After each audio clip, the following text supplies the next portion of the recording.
How much do you owe on that Jeep? We're at like 39. That is a lot. The black one, I pay $3,100 a month. All right, we've got it all today. Negative equity, high car payments, buy here, pay here, and even some fraud. All of it just for transportation. About a year ago, we purchased a 24 Jeep Compass, brand new off the lot. Okay. I'm not liking the payment that I'm paying right now, and I'm wanting to get something cheaper monthly. What's your payment now? $708. Oof. What would you like your next car to be? She's looking to stay into the Jeeps. She really likes the Jeep Gladiators. Got it. Did we do an appraisal on your car yet? He sent me the thing, and I just completed it. Okay, perfect. How much do you owe on that Jeep? Oh, that's another problem. I think right now we're at like 39. That is a lot. He owes $39,000 on a Jeep Compass. That's ridiculous. He overpaid quite a bit for that. Now he wants something cheaper. The problem is he's going to have a lot of negative equity. And you can't fix that by trading it or selling it. You fix it by paying it down.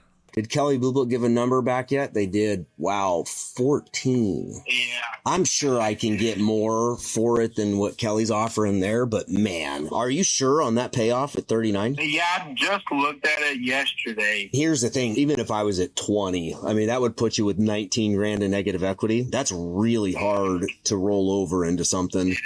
And then lower your payment at the same time. If you were like, hey, I don't care what my payment is, we'd find an $80,000 loaded up pickup truck. We'd roll 19 grand into it and you'd have a $2,000 payment. No big deal. That is a big deal because he'd be doing the exact same thing that got him to this spot in the first place. And he'd be in a much worse position than he is right now. No dealer or lender is ever going to fix negative equity. It's wrapped up in a new loan and they tell you it's gone. But when you're trying to lower your payment, you got two things working against you. That's the reason why I got the brand new vehicle, because I got screwed on another vehicle I bought from a different dealership, a Jeep Renegade, for $11,000, but my interest rate was 20-some%. And they didn't tell me that until after I signed everything. That just screwed me. I dealt with it for a year, paying almost $400-something a month, and it didn't even knock $100 off the principal. You can't blame the lender for a bad interest rate. They don't force you to sign the contract. The total cost and the interest are the two most important things you should be looking at. Signing without knowing the terms, that's on you.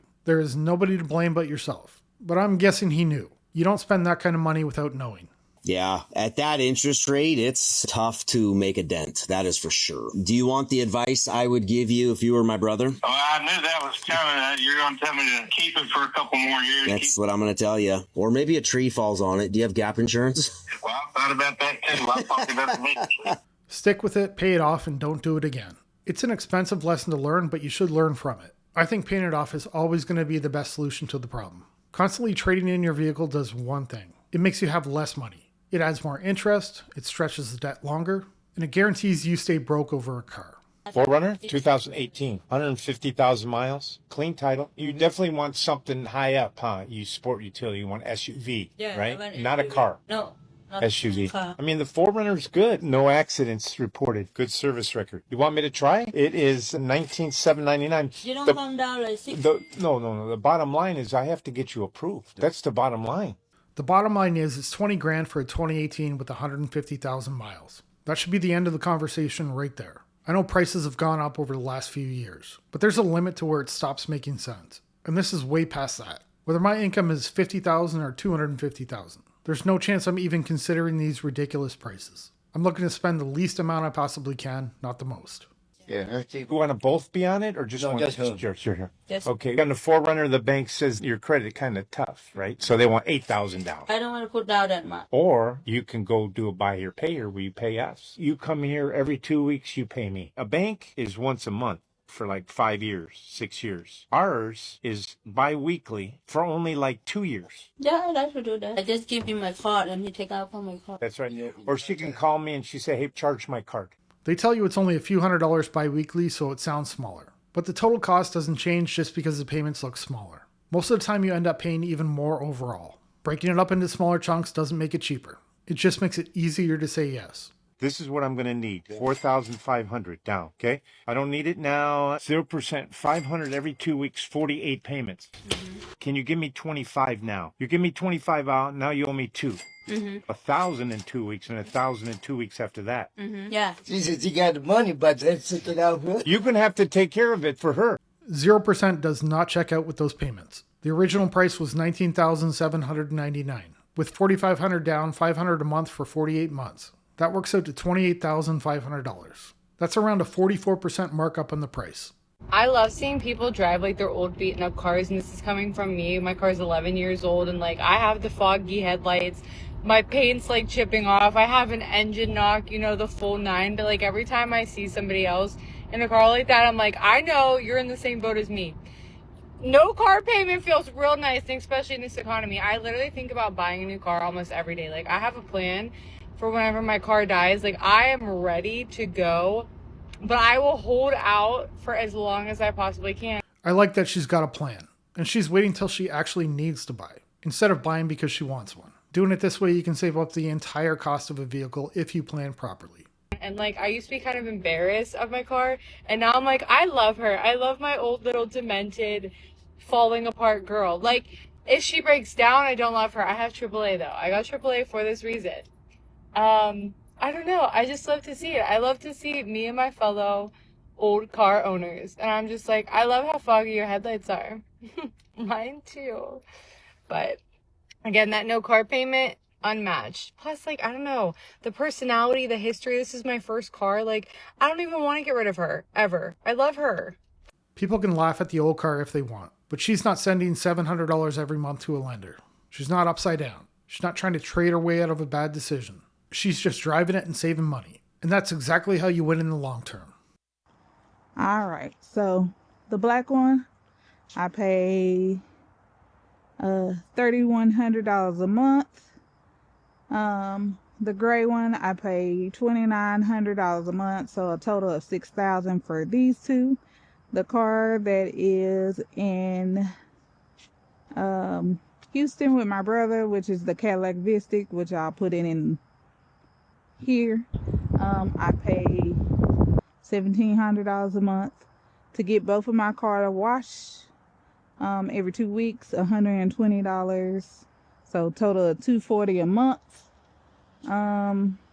This is just throwing away money. She's spending more a month in car washes than I pay total to drive. $7,940 a month for the payments and washes. Just over $95,000 a year for a couple of SUVs. Make that make sense. Insurance is about $1,100 every 6 months for both of these cars, but for our three is $3,400 every 6 months, which is not bad.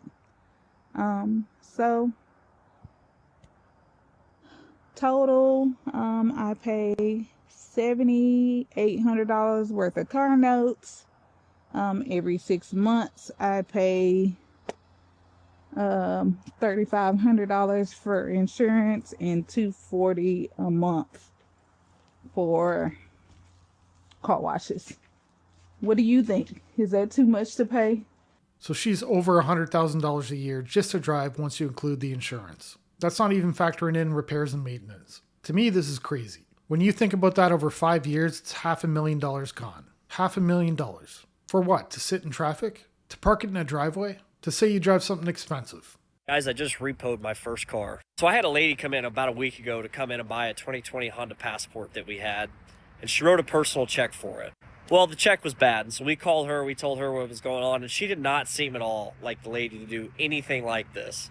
And she said, okay, I'll call my bank, figure out what's going on, I'll call you guys back. So she calls us back, which gave us a lot of relief, right? Because generally if someone's going to try to commit any sort of fraud, they won't call you back, they'll avoid you at all costs. She says, no, just rerun the check, it's good, I cleared it, they know it's coming. A couple days goes by, bank calls us again, hey, this check's no good. So I text the customer, who I've been texting, just ask her about the car, following up, blah, blah, blah. Tell her that I need her to come in and sign another form. So mind you now, by this point, I go to her Google review page because she left us a review, and I see that she's wrote 2 other dealers' reviews in the last 3 months. So I call one of these dealers who I know very well. I say, hey, I need you to tell me what you know about this customer. It's one thing to take on debt for a car. People do that every day. But when someone is willing to commit fraud to get one, that's desperation over a car. He says, I can't tell you much. All I can tell you is we got our car back. So she gets here to sign this form. I tell her, hey, I need our car back. Here's where it gets weird. She pulls up in a dealership's car with a temp tag dated for March 3rd. So she bought this car 4 or 5 days ago from another dealer. So once I see that, I'm like, I'm done. I just need you to take me where the car is. She starts giving me the story about cars here, the keys here. My boyfriend has the key. He's here. Like, I don't care. Take me to the car. So I'm walking around the lot trying to find out which car I'm going to follow her in to go get my car back. And she peels off. So I am pedal to the metal following this lady. And finally she calls me and she basically gives up. She's like, okay, I'm taking you here. The car's at Walmart, blah, blah, blah. My heart was beating at 158 beats a minute. But I got my car back. My God, 2026. Holy cow. Somewhere along the way, people have lost their minds over cars. It went from reasonable payments, to taking on massive amounts of debt, to rolling negative equity, and even fraud. All over something that's supposed to get you from point A to point B. This is actually what people think because I drive a 2009 Kia Sedona minivan. Let me show it to you real quick. This beautiful car right here is what I drive every single day. And I love it. I mean, look at all this room back here. But I literally make way more money right now than when I was driving a $50,000 Lincoln. But people think I make less money now for some reason because I drive this. What you drive is not a reflection of how much money you have. We can compare bank accounts so you can see how many houses I own. That would tell you my true worth. But that's not even the point. I just do this because I don't see the value in spending tons of money on a depreciating asset at this point in my life. So he sells cars and chooses to drive something simple. Not because he can't afford more, but because he doesn't want to waste his money. He sees the numbers every day. He knows how fast cars depreciate. He knows how financing works. And if the guy selling them isn't lining up to finance one himself, that should probably tell you something. If you want to see more, you know what to do. I'll see you in the next one. Bye.